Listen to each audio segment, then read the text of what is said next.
میرے نبی پاک صلی اللہ علیہ وآلہ وسلم نے فرما دیا تھا نا کہ آخری صدی میں جتنے بھی کنجر لوگ ہوں گے، کمی کمین ہوں گے، کم ذاتوں کے لوگ ہوں گے، یہ سب محلوں میں دندنائیں گے، اور جتنے بھی خاندانی ہیں، ایمان والے ہیں، وہ سب سکڑتے چلے جائیں گے۔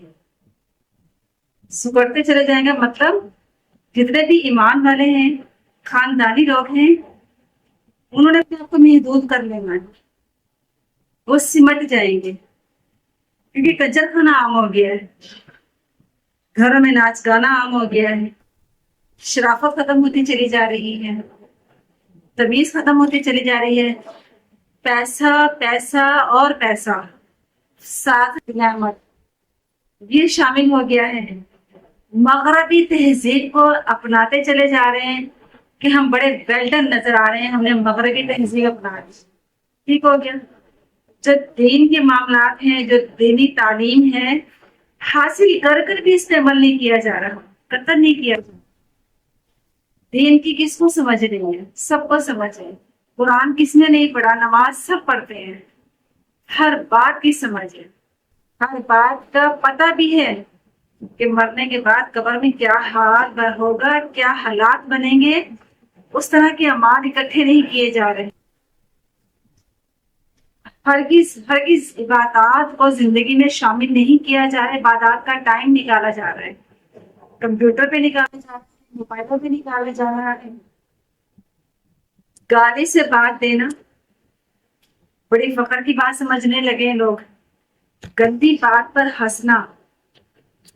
ایک وقت تھا جب گیس خارج ہوتی تھی تو کہا جاتا تھا گیس خارج ہو گئی، ٹھیک ہے، ہوا خارج ہو گئی۔ اب اتنے گندے ورڈ استعمال ہوتے ہیں، یعنی کہ اب وہ باقاعدہ ٹک ٹاک پہ دکھا رہے ہوتے ہیں، جی وہ ایروپلین میں بابا جی بیٹھے ہیں، انہوں نے گیس خارج کر دی تو ایئر لائن آ کے کہتے ہیں جی یہاں پہ پھوسی مارنا الاؤ نہیں ہے۔ کیسا ورڈ ہے یہ؟ مجھے بولنا پڑا صرف جسٹ بتانے کے لیے، حالانکہ آپ کو پتا ہوگا کہ کیا ورڈ بولے جا رہے ہیں، یعنی کہ تہذیب ختم ہوتی جا رہی ہے نا، شرم و حیا ختم ہوتی جا رہی ہے نا۔ اس طرح کے لفظ بول کے ہم بھی ہنس لیں، ہم تمہیں بھی ہنسا لیں، ہے یہ کوئی طریقہ؟ یہ ہے مذاق، اسے مذاق نہیں کہتے، اسے بدتمیزیاں کہتے ہیں۔ یعنی کہ ہم اگر بدتمیزی کر رہے ہیں نا، ہمارے ساتھ ہنسے، دوسروں کو بھی ہنسانے میں ہمارا ساتھ دے، کہ بدتمیزی یعنی کہ 1 سے 2 پہ گئی، 2 سے 3 پہ گئی، 3 سے آگے 10 پہ گئی، 10 سے آگے پھیلتی چلی جا رہی ہے، رک نہیں رہی۔ کوئی اگر اچھے خاندان کے لوگ ہیں نا، یا اچھا بچہ ہے، یا خاندان کا یا تہذیب یافتہ لوگ ہے، اس لفظ کو ایسے نہیں بولنا، بری بات۔ آپ کو کیا پتا مذاق کسے کہتے ہیں؟ اس کے ساتھ یہ الفاظ بولے جاتے ہیں، آپ کو کیا پتا مذاق کسے کہتے ہیں؟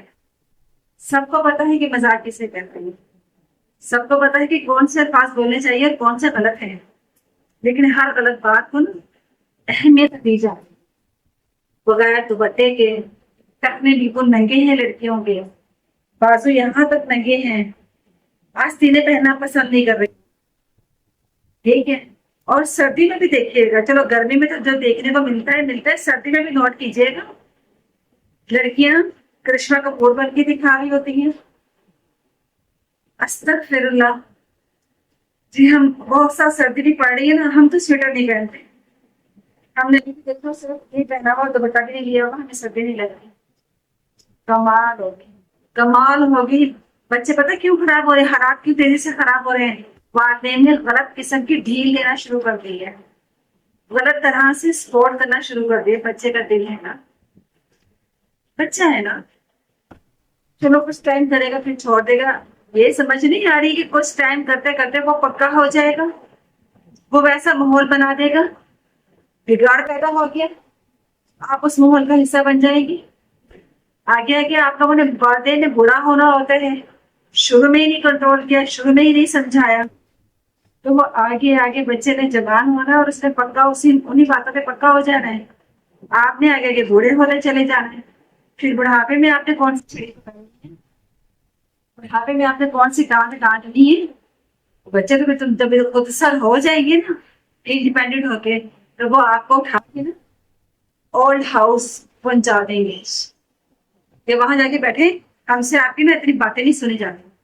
وہ ماحول، وہ وقت آپ لوگ لے کر آ رہے ہیں، اور یہ نظر آ رہا ہے یہ سب کچھ، یہ ناچنا گانا، یہ غلط باتیں کرنا، گندی گندی باتیں کرنا، گندے الفاظ بولنا، گندے الفاظوں سے ایک دوسرے کو بلانا، گالی گلوچ، یہ بدتمیزیاں، یہ بےہودگیاں، یہ سب نظر آ رہی ہیں۔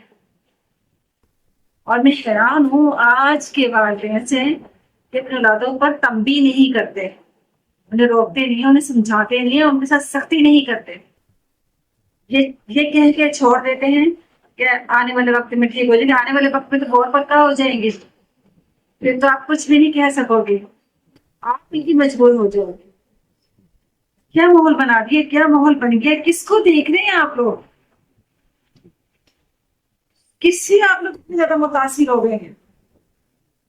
اسلام نہیں اچھا لگتا، پورے کپڑے پہننا اچھا نہیں لگتا، سر پہ دوپٹہ رکھنا اچھا نہیں لگتا، نماز پڑھتے ہو سجدے میں سر رکھتے ہو اچھا نہیں لگتا، قرآن کی جب تلاوت کرتے کیا تمہیں دل کو سکون نہیں ملتی؟ نماز پڑھتے کر کیا روح کو سکون نہیں ملتا؟ بتائیے نا، تسبیح پکڑ کے دروشی پڑھتے وقت کیا ہاتھ کو سکون نہیں ملتا، آپ کے دماغ کو سکون نہیں ملتا؟ کیا ہے جو اللہ نے آپ کو نہیں نوازا؟ اور کس طرح سے آپ لوگ اللہ تعالیٰ کی نافرمانیاں کرتے چلے جا رہے ہیں، اللہ کا شکر بھی ادا کرنا پسند نہیں کرتے ہیں۔ مجھے تو سمجھ نہیں آ رہی، ابھی تو بہت سارے لوگ ہیں، میں دیکھ رہی ہوں، شکر الحمدللہ، ماؤں نے ایسے بہت نیک بچے پیدا کر رکھے ہیں جو نبی پاک علیہ السلام کی سنت مبارکہ کو بتا رہے ہیں، بار بار بیان دے رہے ہیں، صحابہ کرام کے بارے میں بیان دے رہے ہیں، قرآن و سنت کی روشنی میں آپ کی اصلاح کرتے چلے جا رہے ہیں۔ خدا را اللہ کا بہت کرم ہے، بہت کرم ہے، ہم ناپاک امتیوں پر اللہ کا بہت کرم ہے، ہم غلیظ امتیوں پر اللہ کا بہت کرم ہے، ہم ناشکر امتیوں پر اللہ کا بہت کرم ہے کہ اللہ قدم قدم پر ہدایت کے لیے اللہ نے نیک اور برگزیدہ بندے پیدا کر دیے ہیں، ہماری ہدایت کے لیے، ہماری سوچوں کی درستگی کے لیے، ہمارے عملوں کی درستگی کے لیے۔ خدا کے لیے میرے والدین سے بہت ریکویسٹ ہے، یہ بہت نازک حالات ہیں، بہت نازک معاملات ہیں، بچوں کو اچھے سے اچھا کھلائیں، بچوں کو اچھے سے اچھا کپڑا بھی پہنائیں، ان کو آؤٹنگ کروائیں اپنے ساتھ، لیکن پلیز انہیں غلط بات کرنے سے، گندے مذاق کرنے سے روکیں، انہیں اپنی من مرضیاں کرنے سے روکیں، بربادی کی طرف جا رہے ہیں سب، خدا کے لیے سنبھل جائیں۔ میں اب سن کر بڑی حیران ہوئی ہوں کہ اسرائیل کو ایکسیپٹ کرنے کے لیے پاکستان پر دباؤ ڈالا جا رہا ہے۔ میں تو کہتی ہوں کہ اگر ذرا بھی ہمارے گورنمنٹ میں اگر عقل ہے نا ذرا بھی، اور اگر یہ اللہ اور اللہ کے نبی کی چاہنے والی ہے نا، ہرگز ہرگز اس بات کو ایکسیپٹ نہ کریں۔ اور عاصم منیر، اگر آپ کو جنگ بھی کرنی پڑی نا تو آپ جنگ کر دیں، کافروں کی کسی بات پر لبیک کرنے کی ضرورت نہیں ہے۔ قطن یہ مت سوچیں کہ چلو 4 دن اور جی لیں ہم، یہ 4 دن جو اور جینے کے آپ لے رہے ہیں نا، ان 4 دنوں میں ہی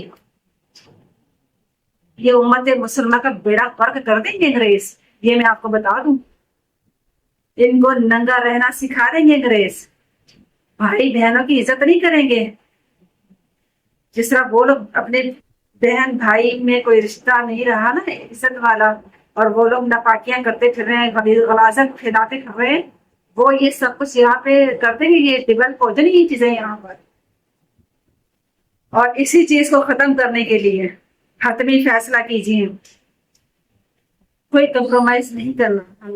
آگے وہاں میں اتنی بگڑ چکی ہے، امیر لوگ ہیں، امیروں کی بیویاں گاڑیوں سے اترتی ہیں، میں انہیں واہیات کہوں گی اور انتہا کی بغیرت کہوں گی ان عورتوں کو جو امیروں کی بیویاں گاڑیوں سے اتر کر ریڑھی والوں کو مارتی ہیں اور پٹواتی ہیں، ان سے ریٹ کم کرواتی ہیں، جب وہ ریٹ نہیں کم کرتے تو ان کو پیٹتی بھی اور پٹواتی بھی ہیں، بغیرت ہیں وہ،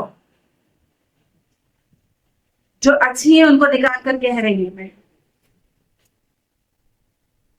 اس طرح کا معاشرہ بنتا چلا جا رہا ہے، امیر اپنا زور دکھا رہا ہے پیسوں کی صورت میں، طاقت دکھا رہا ہے، ٹھیک ہو گیا. غریب کو کچلا چلا جا رہا ہے، ہر صورت کچلا جا رہا ہے. غریب غریب سے غریب تر ہوتا چلا جا رہا ہے، امیر امیر تر ہوتا چلا جا رہا ہے. اللہ جانے، اللہ جانے آنے والا وقت کیا دکھائے گا، کیا کیا دیکھنے کو ملے گا، کیا کیا سننے کو ملے گا. اور مریم نواز یہ جو آپ نے ٹیم بنائی ہے نا، یہ ختم کر دو جرم کو وہیں پر، شریعت کے مطابق چلو. سمجھ آئیے. اور نبی پاک صلی اللہ علیہ وسلم کو حکم تھا کہ جیلوں میں اور تھانوں میں جتنے بھی ایسے بچے یا جو پکڑے ہوئے ہیں نا انہوں نے، پولیس والوں نے ناحق بھی پکڑے ہوئے ہیں، ناجائز بھی پکڑے ہوئے ہیں، ان کی رہائی کو ممکن بنائیں، ان کے بھی پیٹ سے دعائیں لے لیں. ناجائز پکڑے ہوئے ہیں، سمجھ آئی ہے، پولیس والوں نے پیسے کھائے ہوئے ہیں، ان کی بھی رہائی کا کوئی بندوبست کروائیں. پھر یہ المیہ اٹھائیے گا، پھر تو بات سمجھ میں بھی آتی ہے. یہ نہ ہو کہ کسی کو گولیاں نہ مارتے پھریں، کچھ بندوبست ان کا بھی کر کے رکھیے. بہتر تو یہ ہے کہ آئی ایس کو ان کے اوپر لگائیں، کیونکہ آئی ایس کم سے کم ایمانداری کے ساتھ ان کو نبٹ تو لے گی کہ آپ نے ناحق کس کو پکڑا ہے، کیوں پکڑا ہے، کس کے ساتھ زیادتی کرے کیوں کرے. کیونکہ پولیس والوں نے یہ سوچ بنا لی بھی ہے، غریب کو پکڑو اور مار دو، اس کے بدلے میں اس کو مار دو، کیا تو ہم نے مار دیا. تم تو ساری گیم جانتی ہو پاکستان کی بات، پاکستانی ہو تم، ہر چیز بھگتی ہے تم نے. پھر تم کیسے غفلت کر سکتی ہو اس معاملات میں؟ بہت سخت توجہ کی ضرورت ہے، بہت سخت. یہ باریک بینیاں ہیں، ان پر توجہ فرما لیں، آپ کی بہت مہربانی ہوگی. چلے، اور عوام میں جتنا شعور ہے اس کے مطابق آپ کو مشورہ تو دے سکتے ہیں نا، آپ کو بتا تو سکتے ہیں کہاں کیا ہو رہا ہے اور یہ معاملہ کہاں سے کہاں تک کس طرح سے پہنچا ہوتا ہے. تو اس رہنمائی کی شکل میں ہی پھر اچھے منصوبے بنائیے گا کہ دعا آئے جھولے میں، کسی کی آہ یا بدعا یا کوئی درد بھرا آنسو نہ گر جائے. بہت شکریہ.